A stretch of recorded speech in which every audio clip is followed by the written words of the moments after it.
اماں خطرے میں تھی کئی دفعہ، بڑے برے حالات تھے اماں کے. تو میں بھی جب اسٹرگل کر رہا تھا تو میں یہ سوچتا تھا کہ اگر وہ اللہ نے ہمیں دکھایا کہ اگر اپنے حبیب کو وہ اسٹرگل کرا سکتے ہیں تو ہم بھی کریں گے. اس دوران میں پولیٹیشنز کو بڑے قریب سے دیکھا. تو میری سوچ میں 3 قسم کے پولیٹیشنز ہوتے ہیں. جو سب سے برے پولیٹیشن ہوتے ہیں، جو پولیٹکس عوام کا نام لے کے اقتدار میں آ کے پیسہ بناتے ہیں، اپنا پیٹ پالتے ہیں، کرپشن کرتے ہیں. یہ ساری دنیا میں اس طرح کے پولیٹیشنز کو برا سمجھا جاتا ہے.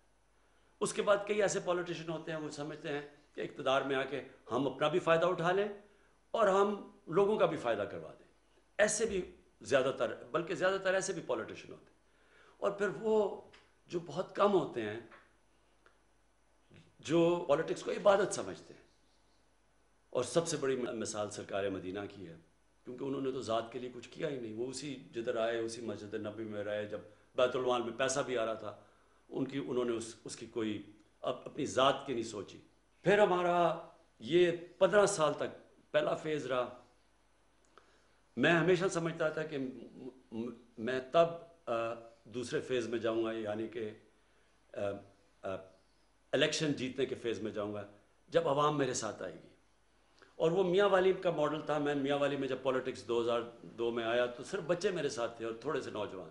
آہستہ آہستہ نوجوان علاقے کے سارے میرے ساتھ آ گئے، اور نوجوانوں کو دیکھ کے پھر آہستہ آہستہ جو سیاسی شخصیتیں وہ میرے ساتھ آنی شروع ہوئی.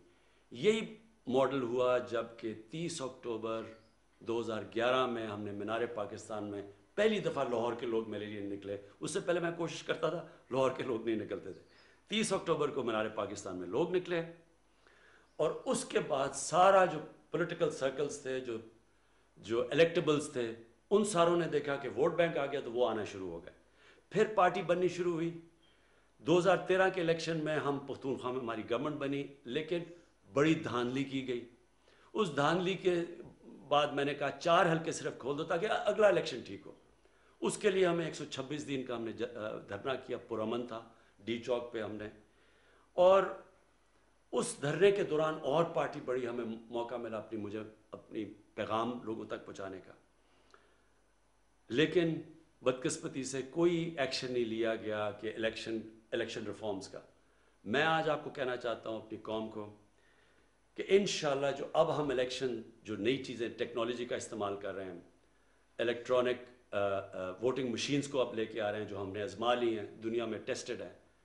اس کے ساتھ انشاءاللہ آپ دیکھیں گے کہ پاکستان میں الیکشن کبھی جو بھی الیکشن جیتے گا اس کو سارے کہیں گے جیتا ہے، اور جو ہارے گا وہ مان جائے گا ہار.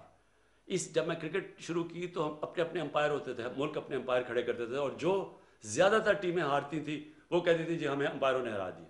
میں نے کیمپین کی نیوٹرل امپائرز کی، اور آج نیوٹرل امپائرز کی وجہ سے اور ٹیکنالوجی کی وجہ سے جو جیتتا ہے وہ سارے تسلیم کرتے ہیں وہ جیتا ہے، اور جو ہارتا ہے وہ مانتا ہے. انشاءاللہ یہی پاکستان میں ٹیکنالوجی کی وجہ سے اب اگلا یہ سسٹم ہم لے کے آ رہے ہیں. اس کے بعد 2018 میں ہماری پارٹی جیت جاتی ہے. پھر سب سے مشکل فیز شروع ہوتا ہے میری اسٹرگل کا. یہ میری زندگی کا آخری اور سب سے مشکل فیز ہے. جو بھی میں نے زندگی میں سیکھا وہ اگر میں نہ اس اسٹرگل سے گزرا ہوتا میں یہ 2.5 سال نہ گزار سکتا، کیونکہ کبھی بھی کسی کو ایسی حکومت نہیں ملی. ملک بینکرپٹ، سب سے بڑے خسارے اندرونی اور بیرونی، یعنی ریکارڈ خسارے. اور وہ آپ صرف جو سٹیٹسٹکس دیکھ لیں آپ کے سامنے آ جائے گا. کبھی پاکستان کو اتنا مقروض نہیں تھا. 4 گنا 10 سالوں میں پاکستان کے قرضے بڑھے، 4 گنا پچھلی 2 پارٹیز کی وجہ سے. اور اس کی وجہ سے جو قرضے بڑھے، اس کی وجہ سے پھر جو ہمیں قرضوں کی قسطیں سود دینا پڑا. تو اس طرح کی حکومت کبھی کسی کو نہیں ملی. اور پھر ہمارے جو فورن ایکسچینج ریزروز تھے وہ ختم ہو چکے تھے. اور سب سے بڑا جو کرنٹ اکاؤنٹ جو ڈیفیسٹ سب سے بڑا پاکستانی تاریخ کا $20 ارب.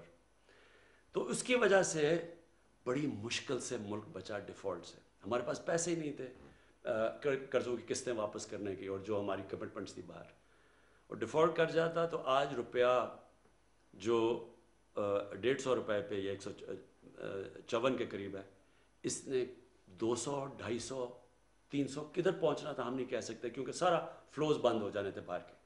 لہٰذا وہ بڑا مشکل وقت تھا جس میں ہماری سعودی عربیہ، UAE اور چائنا نے ہماری مدد کی. اگر وہ بھی نہ مدد کرتے تب بھی ہم ڈیفالٹ کر جاتے. اللہ کا شکر ہے. اب میں آتا ہوں کہ جو مجھے فخر ہے یہ 2.5 سال کی سٹرگل میں کدھر ہے پاکستان. جو ہمارا بیرونی ملک جو بیرونی خسارہ ہے، کرنٹ اکاؤنٹ جو ڈیفیسٹ تھا، وہ 2.5 سال میں پہلی دفعہ 7-8 مہینے میں سرپلس پہ جا رہا ہے. یہ بہت بڑا میری حکومت کی کامیابی ہے. اس کا مطلب کہ کیونکہ ہمارا اب وہ کرنٹ اکاؤنٹ سرپلس میں ہے، اس کا مطلب ہمارے ریزروز بڑھ رہے ہیں، اس کا مطلب ہمارا روپیہ مضبوط ہوتا جا رہا ہے، لوگوں کو کانفیڈنس آ رہا ہے اکانومی میں. اس کی وجہ سے آج پاکستان کے اندر اللہ کا شکر ہے کہ کانفیڈنس اکانومی کی وجہ سے وہ شو کرتا ہے. ہماری جو سٹاک مارکیٹ اس نے بھی بڑا زبردست پرفارم کیا ہے. اور جو ہمارے شعبے آگے بڑھ رہے ہیں تیزی سے، کنسٹرکشن سیکٹر سب سے تیزی سے آگے بڑھ رہا ہے. پاکستان کی تاریخ میں سب سے زیادہ سیمنٹ کی سیلز ہوئی ہیں. اس کا مطلب ایکٹیویٹی، بزنس ایکٹیویٹی چل پڑی ہے. اور اللہ کرے ہمیں کورونا سے یہ ہم جو تیسرا ویو ہے اس سے ہم ٹھیک طرح ہمارا ملک آپ سب ہمارے ساتھ مل کے اس کے احتیاط کر لیں. تو جس طرح ہم اب جا رہے ہیں، اب پاکستان آگے بڑھ رہا ہے. ہماری لارج سکیل مینوفیکچرنگ آگے بڑھ رہی ہے.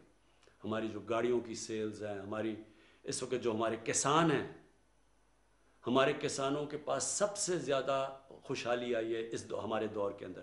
ان کو پہلی دفعہ ہم نے گنے کی قیمت صحیح دلوائی ہے، ریکارڈ ان کو گنے کی قیمت ملی ہے، ان کو گندم کی قیمت سب سے زیادہ ملی ہے. آج دیہات کے اندر پہلی دفعہ ہمارا کسان خوشحال ہے.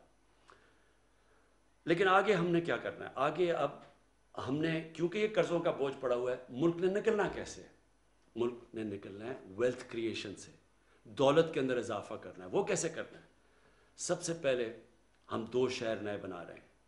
ایک لاہور کے اندر، اور ابھی کوشش کر رہے ہیں سندھ گورنمنٹ کے ساتھ ملیں، ایک بنڈل آئلینڈ. اور پھر ایک لاہور کے اندر ہی ایک سینٹرل بزنس ڈسٹرکٹ بنا رہے ہیں. اس سب سے گورنمنٹ پیسہ خرچ کیے بغیر، private sector, public private partnership سے دولت میں اضافہ ہوگا. اربوں اربوں روپے کا اضافہ ہوگا، جس سے کنسٹرکشن انڈسٹری بھی اٹھے گی، جس سے لوگوں کو روزگار ملے گا. اور اس کے علاوہ ہم انڈسٹری کو خاص انسینٹیوز دے رہے ہیں، اسمال اور میڈیم انڈسٹری کو انسینٹیوز دے رہے ہیں تاکہ، اور یہ 50 سال کے بعد وہ انسینٹیوز دے رہے ہیں اپنی انڈسٹری کو، تاکہ ہماری انڈسٹری اٹھے، دولت میں اضافہ ہو.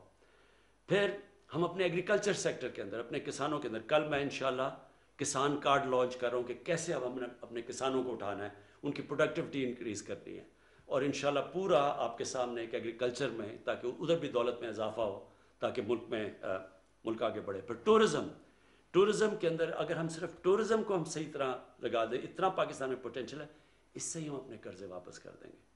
پھر ہمارا بلین ٹری سونامی ہے، 10 بلین ٹری سونامی. یہ آگے آنے والی نسلوں کے لیے بالکل ملک میں جو موسم کی تبدیلی سے ہمیں خطرہ ہے، وہ ایک پورے ملک پہلی دفعہ ایک ملک ماحولیات کے اوپر زور لگا رہا ہے. اور 2 بڑی ڈیمز بنا رہے ہیں. 50 سال کے بعد پاکستان میں بڑی ڈیمز بننی شروع ہو گئی ہیں. ان سے پانی سٹور ہوگا، اس کا مطلب کہ ہمارے پاس زیادہ پانی ہوگا کسانوں کے لیے. جو اصل آخر میں آپ کہنا چاہتا ہوں، مدینہ کی ریاست کے اندر نبی صلی اللہ علیہ وسلم نے 3 چیزیں کی تھی. ایک انہوں نے اپنے کیریکٹر سے ایک ساری قوم کی اخلاقیات اٹھا دی تھی. دوسرا، انہوں نے قانون کی بالادستی قائم کی تھی. انہوں نے کہا تھا کہ ایک بڑی قومیں تمہارے سے پہلے تباہ ہوئیں، جدھر طاقتور اور کمزور کے لیے، جو میں نے شروع میں بات کی تھی، جدھر طاقتور کے لیے ایک قانون اور کمزور کے لیے وہ قوم تباہ ہو جاتی ہے، یعنی جدھر قانون کی بالادستی نہیں ہوتی. اور انہوں نے کہا میری بیٹی بھی اگر جرم کرے گی اس کو سزا ملے گی. اور پھر تیسری چیز انہوں نے فلاحی ریاست بنائی تھی کہ سب سے پہلے ایک ریاست نے اپنے کمزور طبقے کی ذمہ داری لی تھی. آج ہم نے فلاحی ریاست کے لیے وہ کام کیا جو کبھی کسی پاکستان کی حکومت نے نہیں کیا. سب سے پہلے جو مجھے فخر ہے، اپنے 2 صوبوں کے اندر ہم ہیلتھ کارڈ لے کے آئے، ہیلتھ انشورنس. ہر غریب آدمی کے پاس پنجاب میں سال کے اینڈ تک، پختونخوا نے ابھی ہر فیملی کے لیے ایک ہیلتھ انشورنس آ گئی ہے. کسی بھی گورنمنٹ ہاسپٹل میں اپنا علاج کروا سکتے ہیں. یہ انشاءاللہ ایک پورا ہیلتھ سسٹم ہے، کیونکہ اب پرائیویٹ سیکٹر آئے گا ہیلتھ میں. چھوٹے چھوٹے شہروں میں ہاسپٹل بنائیں گے وہ، کیونکہ ہیلتھ کارڈ کی وجہ سے کوئی بھی ان ہسپتالوں میں جا سکتا ہے. اور پھر آپس میں مقابلہ ہوگا.